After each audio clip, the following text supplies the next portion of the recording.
আবারও গাজায় ইসরায়েলি সেনাদের উপর ভয়াবহ হামলা, হিজবুল্লাহর ক্ষেপণাস্ত্রে আহত অন্তত 4 জন। আরো বিস্তারিত জানিয়ে দিব।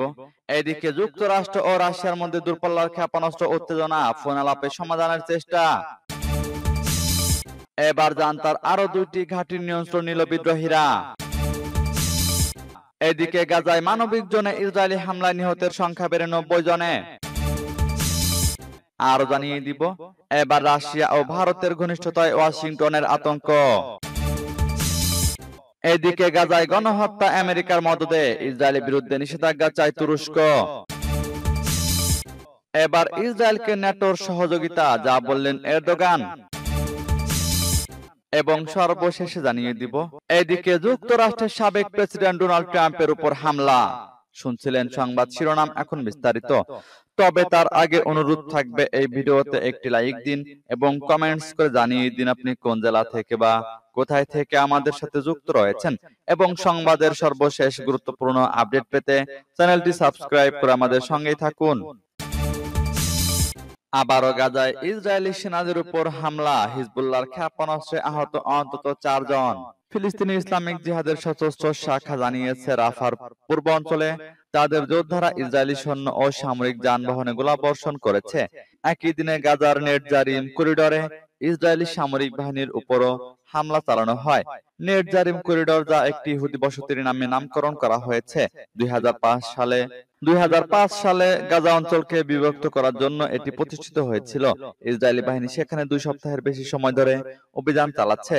এদিকে ইসরায়েলের উত্তর অঞ্চলে হিজবুল্লাহ রকেট হামলায় 4 জন সেনা আহত হয়েছেন। হিজবুল্লাহ জানিয়েছে, তারা দক্ষিণ লেবাননের গ্রামগুলিতে ইসরায়েলি হামলার প্রতিক্রিয়া হিসাবে কিরিয়াত শমনাতে কয়েক ডজন রকেট নিক্ষেপ করেছে। গাজার খান ইউনিসের আল মাওয়াসিতে ইসরায়েলি হামলায় নিহতের সংখ্যা বেড়ে 90 জনে দাঁড়িয়েছে, যাদের অধিকাংশই নারী ও শিশু। ফিলিস্তিনি মন্ত্রণালয় জানিয়েছে, এই হামলায় আহতদের সংখ্যা বেড়ে 300-তে পৌঁছেছে। সৌদি আরব ইসরায়েলের এই বর্বর হামলার নিন্দা জানিয়েছে। পররাষ্ট্র মন্ত্রণালয় বলেছে, ইসরায়েলের বিরুদ্ধে আন্তর্জাতিক জবাবদিহিতার প্রক্রিয়া চালু করতে হবে। ইসরায়েল ও ফিলিস্তিনের মধ্যে সংঘর্ষ এবং উত্তেজনা ক্রমাগত বেড়ে চলেছে। আন্তর্জাতিক সম্প্রদায়ের হস্তক্ষেপ এবং জবাবদিহিতা প্রক্রিয়ার তাগিদ দেওয়া হয়েছে, যাতে নিরীহ মানুষের জীবন রক্ষা করা যায়। কিন্তু আন্তর্জাতিক কোনো উদ্বেগ সফলতার মুখ দেখছে না। এদিকে যুক্তরাষ্ট্র ও রাশিয়ার মধ্যে দূরপাল্লার ক্ষেপণাস্ত্র উত্তেজনা, ফোন আলাপে সমাধানের চেষ্টা। যুক্তরাষ্ট্র ও রাশিয়ার মধ্যে সম্প্রতি দূরপাল্লার ক্ষেপণাস্ত্র মোতায়েন নিয়ে উত্তেজনা বৃদ্ধি পেয়েছে। সম্ভাব্য সংঘাত এড়াতে রুশ প্রতিরক্ষা মন্ত্রী আন্দ্রেই ভেলুসভ এবং যুক্তরাষ্ট্রের প্রতিরক্ষা মন্ত্রী লয়েড অস্টিন ফোন আলাপ করেছেন। রুশ প্রতিরক্ষা মন্ত্রণালয় জানিয়েছে, এই আলোচনায় নিরাপত্তা হুমকি প্রতিরোধ এবং উত্তেজনা কমানোর বিষয়ে গুরুত্ব দেওয়া হয়েছে। জার্মানিতে যুক্তরাষ্ট্রের দূরপাল্লার ক্ষেপণাস্ত্র মোতায়েনের পরিকল্পনা প্রকাশের পর দুই পক্ষের মধ্যে উত্তেজনা বাড়ে। ক্রেমলিন সতর্ক করে বলেছে, এই মোতায়েন স্নায়ুযুদ্ধের পুনরাবৃত্তি ঘটাতে পারে। যুক্তরাষ্ট্রের পক্ষ থেকে বলা হয়েছে, এই পরিকল্পনা ইউরোপের সম্বন্ধিত প্রতিরোধের অংশ হিসেবে নেওয়া হয়েছে। ন্যাটোর 75তম শীর্ষ সম্মেলনে যুক্তরাষ্ট্র ঘোষণা করে, 2026 সাল থেকে জার্মানিতে পর্যায়ক্রমে টমাহক ক্রুজ ব্যালিস্টিক ক্ষেপণাস্ত্র, বিধ্বংসী স্টার্ডার মিসাইল এবং হাইপারসনিক ক্ষেপণাস্ত্র মোতায়েন করা হবে। পেন্টাগনের deputy press secretary Sabrina Singh বলেন, অস্টিন দুই পক্ষের মধ্যে যোগাযোগ চালু রাখার উপর জোর দেন। ইউক্রেন সংঘাত নিয়ে ওয়াশিংটন ও মস্কোর মধ্যে উত্তেজনা অব্যাহত থাকলেও উভয় পক্ষ মাঝে মাঝে আলোচনা করেছে। সর্বশেষ জুন মাসে কিয়েভকে অস্ত্র দেওয়ার ব্যাপারে ওয়াশিংটনের প্রতি ক্ষোভ প্রকাশ করে মস্কো। এবার জান্তার আরো 2টি ঘাঁটির নিয়ন্ত্রণ নিল বিদ্রোহীরা। মিয়ানমারের উত্তরাঞ্চলীয় শান রাজ্যের নাউং কিউ টাউনশিপে জান্তার 2টি ঘাঁটির নিয়ন্ত্রণ নিয়েছে বিদ্রোহীরা, এমনটি জানিয়েছে বিদ্রোহী গোষ্ঠী তায়াং ন্যাশনাল লিবারেশন আর্মি। ঘাঁটি পুনরুদ্ধারে হামলা চালাচ্ছে জান্তা বাহিনী। গোষ্ঠীটির বরাতে শনিবার এ খবর জানিয়েছে স্থানীয় সংবাদ মাধ্যম দ্য ইরাবতী। প্রতিবেদন মতে, টিএনএলএ এবং তার সহযোগী গোষ্ঠী মানদলয় পিপলস ডিফেন্স ফোর্স প্রায় 2 সপ্তাহের লড়াইয়ের পর বুধবার নাউং কিউ শহরের বাইরে মিসাইল ব্যাটালিয়ন 606 নম্বর ঘাঁটি দখল করে। শুক্রবার সকালে টিএনএলএ এবং তাদের আরেক সহযোগী গোষ্ঠী ধানু পিপলস লিবারেশন আর্মি গোকটুইন ও গোকটেকের 2টি ঘাঁটিতে হামলা চালায়। মিসাইল ব্যাটালিয়ন 606 নম্বর ঘাঁটি দখল হওয়ার পর এর সেনারা 2 ঘাঁটিতে আশ্রয় নিয়েছিল। টিএনএলএ বলেছে, তারা ঘাঁটি দুটি থেকে অস্ত্র ও গোলাবারুদ জব্দ করেছে এবং গোকটুইন ঘাঁটিতে সেনাদের মৃতদেহ পেয়েছে। ওই লড়াইয়ে জান্তা বাহিনী হামলা চালানোর জন্য যুদ্ধ বিমান MI-35 হেলিকপ্টার ও Y-12 বিমান ব্যবহার করেছিল। এছাড়া কাছাকাছি কাউকমে টাউনশিপে অবস্থিত জান্তা ব্যাটালিয়নে 501 নম্বরে দুবার গোলাবর্ষণ করেছিল। এর আগে গত সপ্তাহে শান রাজ্যের রাজধানী লাসিউর দক্ষিণে জান্তার একটি গুরুত্বপূর্ণ সামরিক ঘাঁটি নিয়ন্ত্রণ নেয় ব্রাদারহুড অ্যালায়েন্স ও তার সহযোগীরা। এদিকে গাজায় মানবিক জোনে ইসরায়েলি হামলায় নিহতের সংখ্যা বেড়ে 90 জনে। ফিলিস্তিনের অবরুদ্ধ গাজার খান ইউনিসের আল মাওয়াসি শহরের একটি মানবিক এলাকায় ইসরায়েলি হামলায় নিহতের সংখ্যা বেড়ে 90 জনে দাঁড়িয়েছে। এছাড়া আহত হয়েছেন প্রায় 300 জন। বিষয়টি নিশ্চিত করেছে হামাস পরিচালিত গাজার স্বাস্থ্য মন্ত্রণালয়। খবর বিবিসির। হামলার বিষয়ে হামাস এক বিবৃতিতে জানায়, যে জায়গাটিতে ইসরায়েল হামলা চালিয়েছে আল মাওয়াসির সেই এলাকাকে ইসরায়েল মানবিক জোন হিসেবে ঘোষণা করেছিল এবং ফিলিস্তিনিদের সেখানে আশ্রয় নেওয়ার আহ্বান জানিয়েছিল। এদিকে একজন ইসরায়েলি কর্মকর্তার দাবি, তারা হামাসের সামরিক শাখার প্রধান মোহাম্মদ দেইফ ও উপপ্রধান রাফা সালমানকে লক্ষ্য করে হামলাটি চালিয়েছে। তাদের হামলাটি একটি উন্মুক্ত এলাকায় চালানো হয়েছে, যেখানে শুধু হামাস সন্ত্রাসীরাই ছিল, কোনো বেসামরিক ফিলিস্তিনি ছিল না। শনিবার এক সংবাদ সম্মেলনে ইসরায়েলি প্রধানমন্ত্রী বেনিয়ামিন নেতানিয়াহু বলেন, তাদের দুইজনের কেউই নিহত হয়েছে কিনা তা নিশ্চিত হওয়া যায়নি। এদিকে আল মাওয়াসির একজন প্রত্যক্ষদর্শী বিবিসিকে জানান, ইসরায়েলের হামলার পর মনে হচ্ছে এখানে ভূমিকম্প হয়ে গেছে। ঘটনাস্থল থেকে পাওয়া ভিডিওতে দেখা যায় চারদিকে ধ্বংসাবশেষ পড়ে আছে, আগুন জ্বলছে, রক্তাক্ত ফিলিস্তিনিদের স্ট্রেচারে করে নিয়ে যাওয়া হচ্ছে। গত বছরের 7 অক্টোবর থেকে গাজা উপত্যকায় অব্যাহত হামলা চালিয়ে যাচ্ছে ইসরায়েল। এখন পর্যন্ত হামলায় 38,000-এর বেশি ফিলিস্তিনি নিহত হয়েছেন।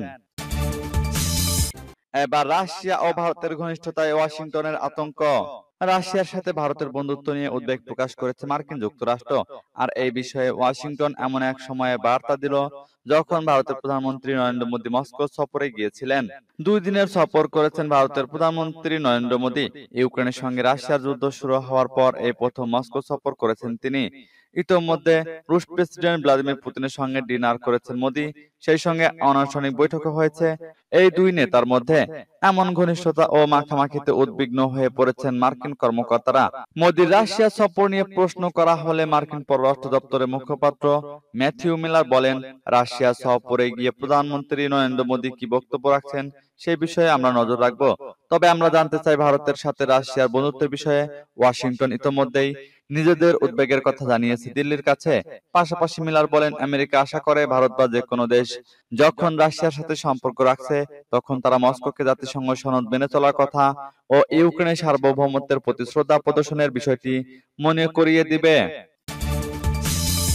এদিকে গাজায় গণহত্যা আমেরিকার মদদে ইসরায়েলের বিরুদ্ধে নিষেধাজ্ঞা চায় তুরস্ক।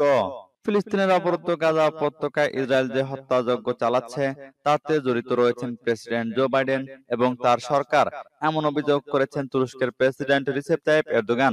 সেই সঙ্গে ইসরায়েলের বিরুদ্ধে নিষেধাজ্ঞা আরোপের আহ্বান জানান তিনি। তুর্কি প্রেসিডেন্ট বলেন, দখলদার ইসরায়েল গাজার বেসামরিক অবকাঠামো ও স্থাপনার উপর ইচ্ছাকৃতভাবে যে হামলা চালাচ্ছে তাকে উপেক্ষা করছে হোয়াইট হাউস। শুক্রবার ওয়াশিংটনে ন্যাটো জোটের শীর্ষ সম্মেলনে যোগ দেওয়ার অবকাশে নিউজ উইককে দেওয়া সাক্ষাৎকারে তুর্কি প্রেসিডেন্ট এসব কথা বলেন। তিনি বলেন, ইসরায়েল গাজার বেসামরিক স্থাপনার উপর যে হামলা চালাচ্ছে তা যুদ্ধ অপরাধের পর্যায়ে পড়ে। এরদোগান বলেন, হাসপাতালে চিকিৎসা নিতে যাওয়া লোকজনের উপর হামলা, অ্যাম্বুলেন্স, বাজার, ত্রাণ বিতরণ কেন্দ্র এবং যে সমস্ত এলাকাকে নিরাপদ অঞ্চল ঘোষণা করা হয়েছে সেখানেও হামলা চালাচ্ছে ইসরায়েল, যা মানবাধিকারের চরম লঙ্ঘন। আমেরিকার সহযোগিতার কারণে তারা এই মানবাধিকার লঙ্ঘনের ঘটনা ঘটাতে পারছে। ইসরায়েল গাজায় যে বর্বর আগ্রাসন ও হত্যাযজ্ঞ চালিয়ে আসছে তার বিরুদ্ধে ন্যাটো সদস্যভুক্ত দেশ হিসাবে তুরস্ক দফায় দফায় নিন্দা জানিয়েছে। তবে পশ্চিমা সরকারগুলোর সমর্থনে এই আগ্রাসন চালানো সম্ভব হচ্ছে বলে উল্লেখ করেন এরদোগান। সেই সঙ্গে তার দেশ ইসরায়েলের সঙ্গে সব ধরনের বাণিজ্য স্থগিত করেছে বলেও ঘোষণা দিয়েছেন। সূত্র ইয়ানি সাপাকের। এবার ইসরায়েলকে ন্যাটোর সহযোগিতা, যা বললেন এরদোগান। তুরস্কের প্রেসিডেন্ট রিসেপ তাইয়েপ এরদোগান বলেছেন, উত্তর আটলান্টিক সামরিক জোট তথা ন্যাটো ইসরায়েলের সঙ্গে সহযোগিতা অব্যাহত রাখতে পারে না, কারণ ইসরায়েল ন্যাটোর মৌলিক নীতিমালা ও মূল্যবোধগুলো লঙ্ঘন করে চলেছে। এরদোগান শুক্রবার ওয়াশিংটনে ন্যাটোর শীর্ষ বৈঠকে অংশ নেওয়ার পর এক সংবাদ সম্মেলনে এসব কথা বলেন। এ সময় তুর্কি প্রেসিডেন্ট ইসরায়েল গাজায় ফিলিস্তিনিদের উপর গণহত্যা চালাচ্ছে বলেও মন্তব্য করেন। এরদোগানের আগে ন্যাটোর শীর্ষ বৈঠকে গাজা ও ইউক্রেন সংকটের বিষয়ে ন্যাটোকে সমান দৃষ্টিনীতি গ্রহণের আহ্বান জানিয়েছে স্পেন। যদিও ওয়াশিংটনে ন্যাটোর এই শীর্ষ সম্মেলনের সমাপনী ইস্তেহারে গাজার ব্যাপারে একটি শব্দও স্থান পায়নি। এ প্রসঙ্গে ইরানি বিশ্লেষক আলী নিকমানেশ বলেছেন, ন্যাটো জোট ও গোটা পাশ্চাত্য বৈশ্বিক ঘটনা প্রবাহের ক্ষেত্রে দ্বিমুখী নীতি ও আচরণ দেখিয়ে আসছে, আর গাজা সংকটের ক্ষেত্রে তাদের এই ভণ্ডামি খুব ভালোভাবেই চোখে পড়ছে। তুরস্ক এমনকি স্পেনের মতো ন্যাটোর কোনো সদস্যর দৃষ্টিভঙ্গি গাজা ও ইউক্রেন যুদ্ধের দ্রুত অবসানে সহায়ক হতে পারে। এরদোগানের বক্তব্য অনুযায়ী ইসরায়েলের যুদ্ধবাজ প্রধানমন্ত্রী বেনিয়ামিন নেতানিয়াহু গাজায় যুদ্ধ অব্যাহত রেখে গোটা অঞ্চলের নিরাপত্তাকে হুমকিগ্রস্ত করেছেন। এদিকে যুক্তরাষ্ট্রের সাবেক প্রেসিডেন্ট ডোনাল্ড ট্রাম্পের উপর হামলা। যুক্তরাষ্ট্রের সাবেক প্রেসিডেন্ট ডোনাল্ড ট্রাম্পের উপর হামলা হয়েছে। পেনসিলভানিয়ায় এক নির্বাচনী জনসভায় বক্তৃতা দেওয়ার সময় এই ঘটনা ঘটে। এতে আহত হলেও প্রাণে বেঁচে গেছেন তিনি। রোববার এক প্রতিবেদনে যুক্তরাষ্ট্রের সংবাদ মাধ্যম সিএনএন নিউজ এ তথ্য জানায়। প্রতিবেদনে বলা হয়, হামলার একটি ভিডিও ইতোমধ্যে ছড়িয়ে পড়েছে বিভিন্ন সামাজিক যোগাযোগ মাধ্যমে। তাতে দেখা গেছে হামলায় ট্রাম্পের কান ও মুখমণ্ডল বেয়ে রক্ত পড়ছে। এরপর দ্রুত পাশে থাকা এক গাড়িতে নিয়ে যাওয়া হয় ট্রাম্পকে। সেখানে তাকে প্রাথমিক চিকিৎসা দেওয়া হয়। তার প্রচার শিবির জানিয়েছে, রিপাবলিকান প্রেসিডেন্ট প্রার্থী সুস্থ আছেন, তাকে চিকিৎসা দেওয়া হচ্ছে। এদিকে ট্রাম্পের উপর হামলার ঘটনার নিন্দা জানিয়েছেন মার্কিন প্রেসিডেন্ট জো বাইডেন। এক বিবৃতিতে তিনি বলেছেন, পেনসিলভানিয়ায় সহিংসতার ঘটনায় সবার নিন্দা জানানো উচিত।